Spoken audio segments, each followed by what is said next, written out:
and you're on.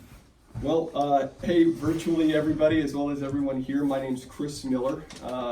Let's see, I met Rhonda a little while back, and Rhonda and Isaac have, invited me here to talk about just some of the basics of investing and some things you may consider moving forward in your real estate career. A little about me. Again, Chris Miller, graduated West Point class of 2013, spent 6.5 years in the U.S. Army. No, 5.5 years in the U.S. Army, excuse me. What else? I met my fiance at the Parkway Tavern just down the street, and that's what kept me here. I've been a client of Edward Jones since 18 years old, and now I've joined the firm because I really believe in it. So what are we doing here?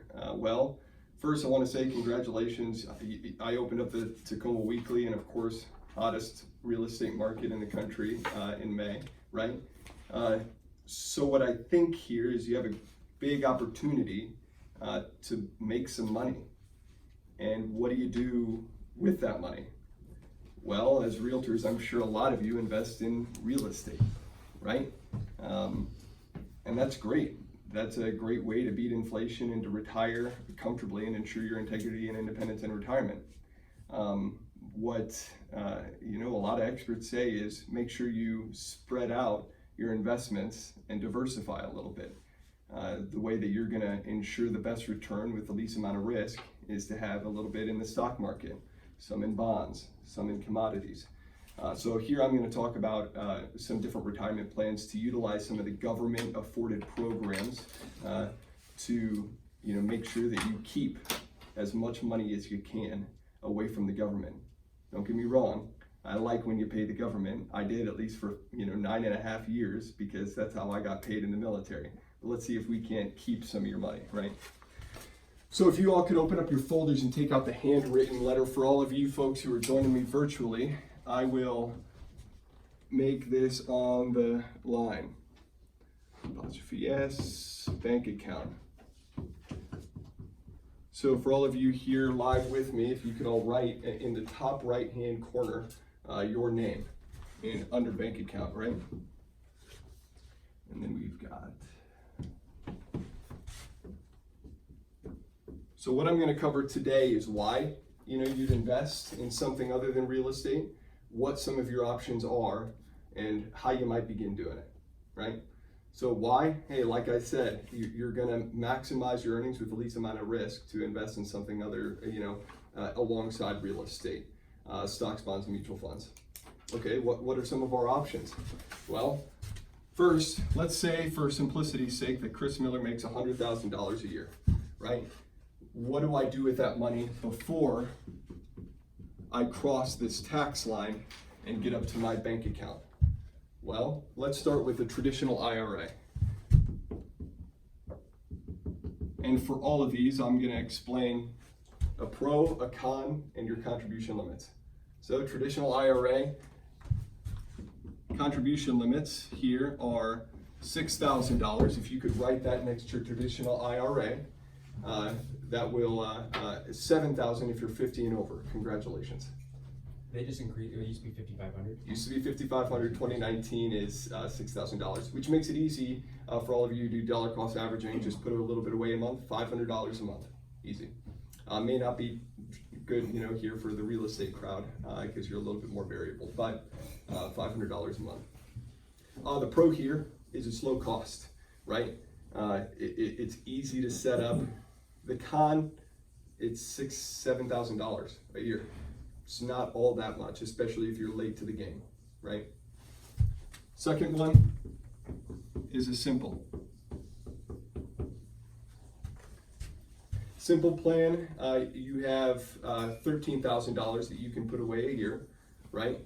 And $16,000 catch up. So right here, $16,000 catch up. And then you also can do, you're your own employer. You can do a 3% employer match. So that's on your salary.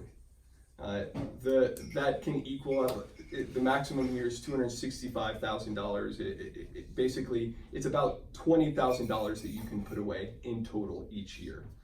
The pro here is it's low cost. The con here is it's still only about $20,000 and you can't take loans off of your balance, which some people like to do. Is that pre-tax or post-tax? This is all pre-tax. That's all pre-tax. Okay. This is all before the tax line.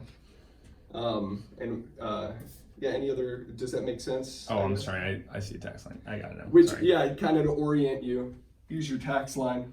We've made some money. You can draw an arrow from gross to traditional. We haven't crossed the tax line yet to get to our bank account, because ultimately we want to be able to spend money on what we want to do, right? Next is you have your SEP, and that you can put away 25%. You can put away 25% of your gross income up to $56,000. So if you make a good amount of money, you can put away $56,000. That's a pro, right? $56,000 before taxes. That lowers your income from $256,000 to $200,000. You're going to pay less taxes that year, which it's not about how much money you make, right? It's about how much money you keep. And then lastly, you have your 401k. You've heard this before, right? You've heard of a 401k before. The pro here is that you can put away, again, you can put away a maximum of $56,000 if you make enough money. The annual contribution limits are $19,000 for the individual, just went up, right? And $25,000 for 50 and older. And then with profit sharing, you can get up to $56,000. And if that sounds a little complicated, that's because it is. A 401k is a little bit harder to administer. It's a little bit more costly. It can be good if you have a bigger team, but it costs more to run. So if one of you guys are interested in that, I urge you to speak to your accountant, speak to your financial advisor, speak to me if you don't have one, to do that. Otherwise, typically with realtors, the SEP is the easiest and simplest way to go. All right, so now let's say that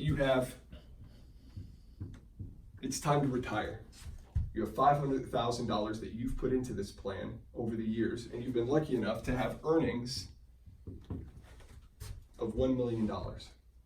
Well, what have we not done? We haven't paid taxes, right? And Uncle Sam has got to get there. So the earliest that you can start to take that is 59 and a half years old, and the latest is 70 and a half. So if everyone could take an arrow, go through the tax line, and draw up to the bank account, right? Just draw a simple arrow up to the bank account and then draw a circle around the tax line. So this is where you pay taxes. On that $500,000 that you've put in yourself, you're going to pay ordinary income taxes, right? So if you're in the 20% tax bracket, you'll pay 20% of $500,000. And on that million, does anyone know how much you'll pay? 37. You'll pay the exact same, whatever your tax bracket is. So I know that this is just a simple way to, so we always hear tax deferred and tax free, Roth, traditional. I hope that this is an easy way just to show whatever your tax bracket is at retirement, and we're hoping that it's lower, you're gonna pay both on what you put in and on the earnings, right? Just like May to May was 6% in houses, right? It grew about 6% from last May to this May. Much in the same way, if you have stocks, bonds, and mutual funds that have grown in earnings 6% year after year, and you have $1 million sitting there in earnings, you'll pay the exact same, because it's just ordinary income tax up to your bank account. And that's because it's coming from a retirement account, right? If like you were to invest outside of a retirement account, that's where that 30-some% would come in, right? Because that's If it's taxable income, it's it's up to a certain amount.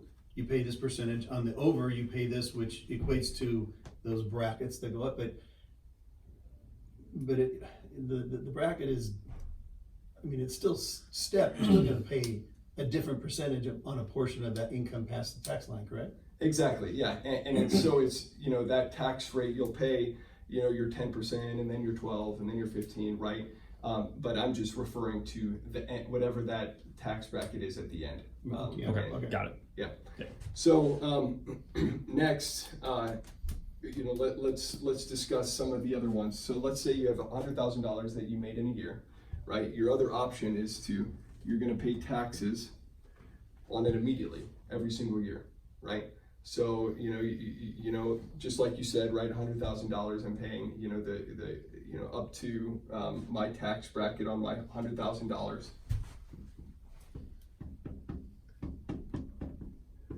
One of your options after taxes is a Roth IRA. Like the traditional IRA, same contribution limits, $6,000 or $7,000 catch up if you're 50 and over. And then a Roth 401k, owner K, solo K, a lot of different names for a 401k, but in the Roth area, you can put a maximum, same maximums up to $56,000. The great part about this is, hey, let's think about retirement now, especially for TJ, right? What's so powerful with him is you have a lot of years ahead of you, just like me, right? To be able to start accumulating earnings. So let's say that we're at retirement, right? You have a $500,000 that you've put in yourself and $1 million in earnings. Now what?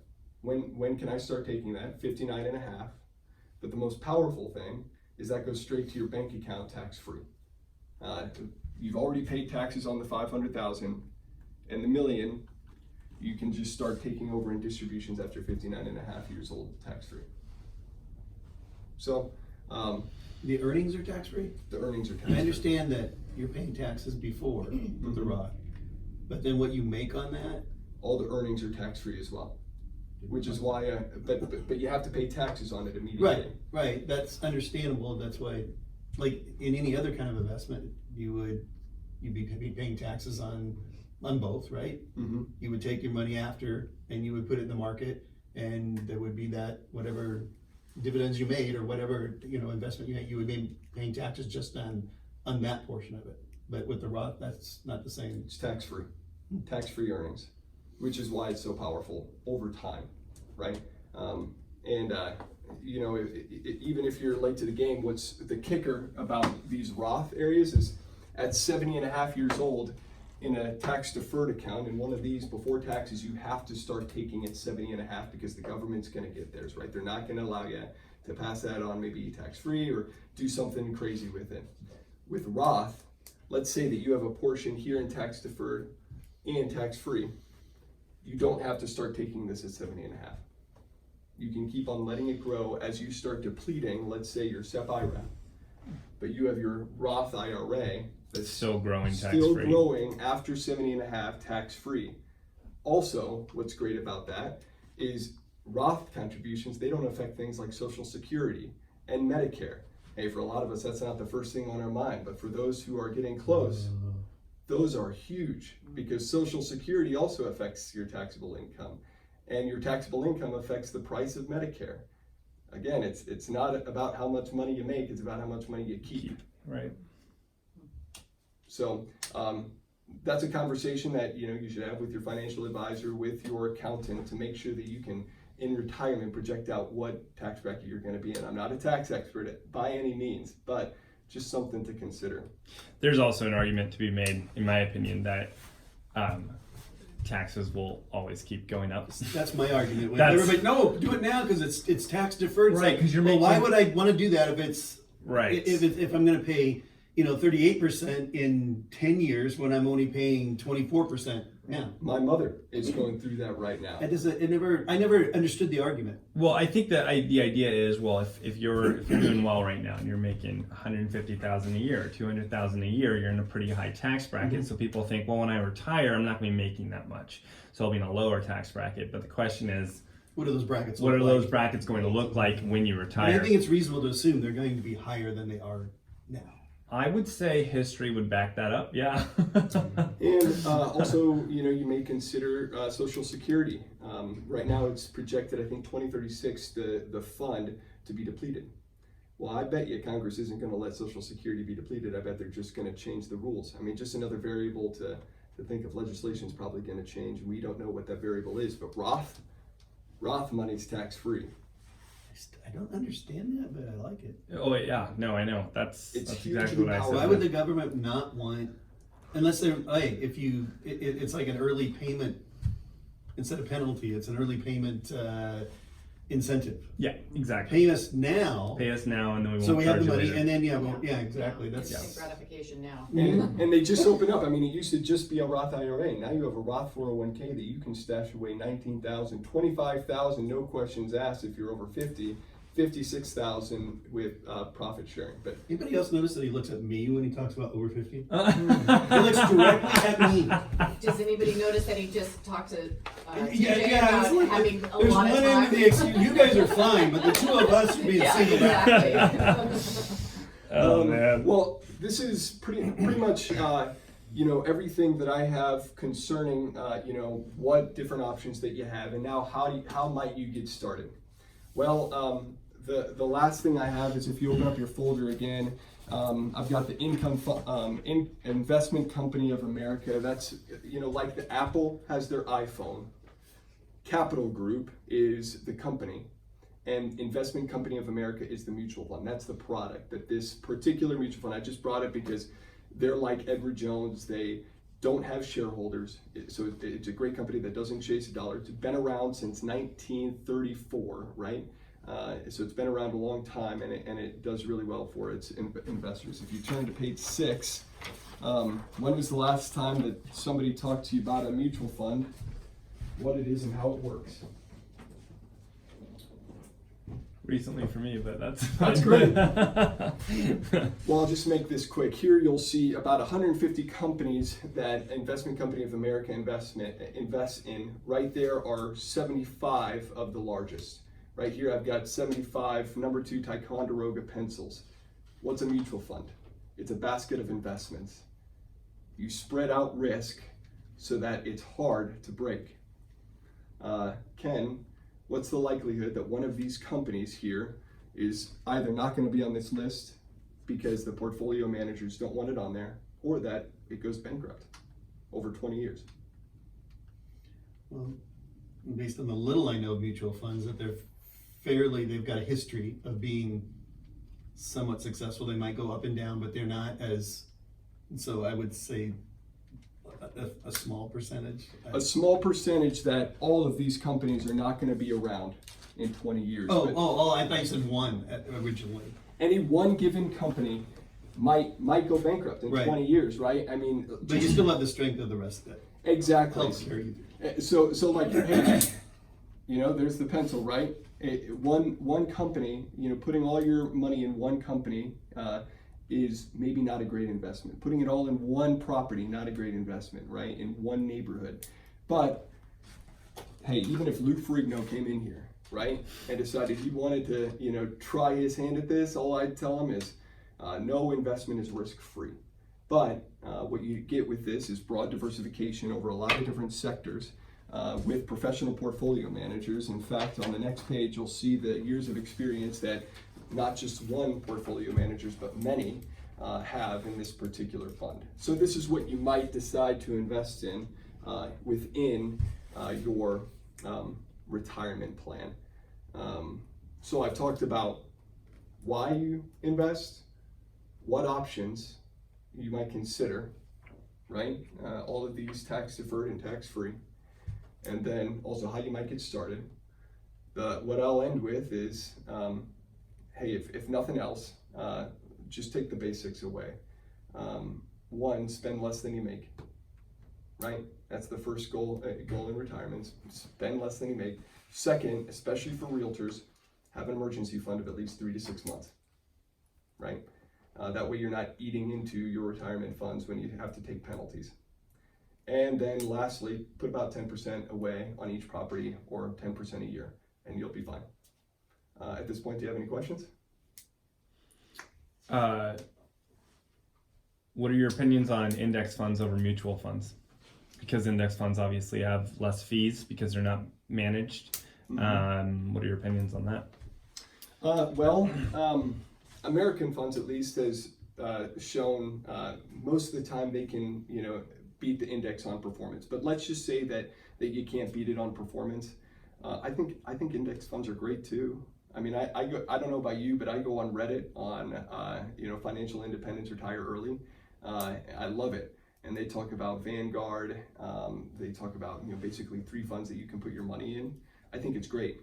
I think where having a financial advisor is important, and maybe having a little bit of active management, both in the funds and in having a financial advisor, not just doing it yourself, is let's say that your mom has an estate that you need to plan for, or let's say that you have some pretty complicated taxes and you need a team of a financial advisor and an accountant, or 2008, 2009 hits and you're 55, 60, and you were thinking about retiring. In a mutual fund, you're not gonna make as much probably as an index fund, but you're also not gonna lose as much. And typically, you'll still be earning money in those down years. So especially after you've retired in those distribution years, that's really helpful because you avoid the lowest of the lows, and stop taking, your withdrawal percentage, let's say 4% from your portfolio. You're still getting to keep some of that money and riding the wave a little bit smoother. Yeah, I agree. What do you know about being able to? I know very little about this. Being able to take a loan out of your retirement account. I've always been curious to learn more about that. Well, certain accounts here you can take a loan out of. I've never been recommended to, and I never recommend to my clients to take a loan out of their retirement. But if you do, pay it back as soon as you can. You can take it out of especially this 401k here, and then also the IRA. You can take a loan out of, especially to buy your first home. You can do that, for a down payment. Can I throw out an example? Please, yeah. I'm not actually considering this, but I've been asked this. If you put 20% down on a home that you buy, you avoid PMI, mortgage insurance, right? So let's say it's $220 a month. So if you've got 10% and you need additional 10%, can you tell me why would you advise against that? I don't know if I think I would have to talk to you guys as the experts and work as a team with whoever your client is to see if it's feasible and it makes sense for them. I wish I could give you a hard and fast rule, but I think that I just don't know enough about PMI. Right. So, but you do know about the fees involved in taking a loan out. Can you talk maybe a little bit about that? Like what the cost is of taking a loan from your 401k? I actually don't. You don't? Okay, got it. No worries. I don't really know all the specific fees. Okay, no worries. How about I get an answer back to you, because I bet as realtors that's something that's interesting to you and your clients. Yeah, it definitely comes So up mark it often down for as me. a- So that would be, I'd be interested in learning more about that. I mean, it was way back when. I actually didn't take a loan on it, but I actually cashed out part of my 401k because that opportunity without penalty for your first home, I used that to escape the PMI. Right. Yeah. So I'm always. And curious to about me, it was, I didn't go back and do some kind of pro forma as far as like, oh, well, if I would have kept it there, what's it look like now? But it was a decision I've never regretted because of the way the market has, even when in a low time, I didn't lose money unless I sold. I just rode that out. And I mean, it was one of the best decisions I made. Yeah. But, individual situations, just to do it on a fluke. And there's some other parameters with that too, with your first home in those programs, just like any other kind of financial tool. It's like, you have to do this, you have to do that, you have to stay there it can't be like a quick and dirty thing. Right. I don't think. And then those rules some are governed, but some might be what the institution that it's with, right? Whatever the 401k. Like the company? Yeah, as far as like what they might require or fees. I'm not sure about that either. Okay. Yeah, I owe you an answer on that. I got one last question that you can just be brief on, but I think a lot of people, as employees, it's really easy to get set up with your employee 401k plan. It's normally they pretty much put the paperwork in front of you and you how much, what percentage you want to do, and you're done, right? But as self-employed real estate brokers, they see this and it's overwhelming. What is involved in getting started for someone? Because again, I think people overthink that. People think it's really difficult to get started on all this.